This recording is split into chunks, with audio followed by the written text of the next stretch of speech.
We just finished a class. In this video, I want to go over something that we trained, we practiced. Most of my students were not here. Some of them were here, so I want to do this for my students and those who are interested in learning this technique.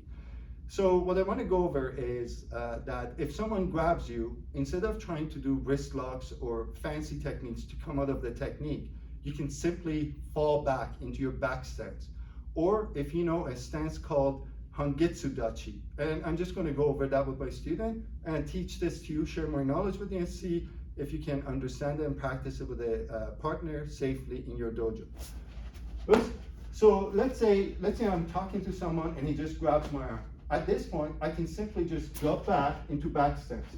But if I just drop back, yes, I've sucked him in, but I also want to stop him with a palm strike to the face.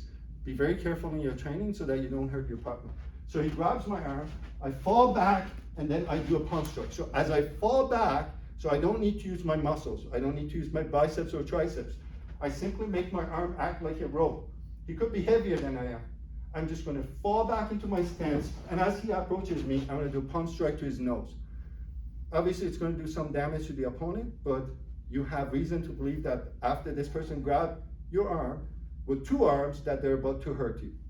The other case scenario is that he grabs my arm, and from here, I fall into Sochin stance, which is where the big toes, in this stance, the big toes come to a corner in a triangular fashion.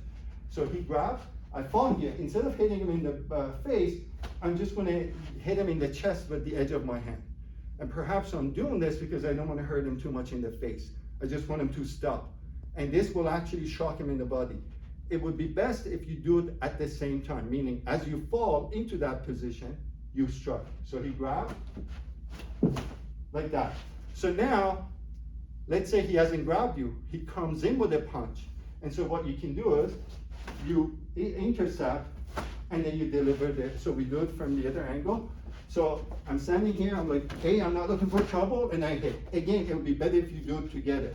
So, mister, I'm not looking for trouble, and then you strike him right into the chest. And I'm controlling it, obviously, right now. But if I hit really hard, he's gonna be thrown back, gives me a position for kick, punch, or just throws or what have you. And that's what I wanted to go over with you today. Practice safely all the time. Jetzt, right. Was?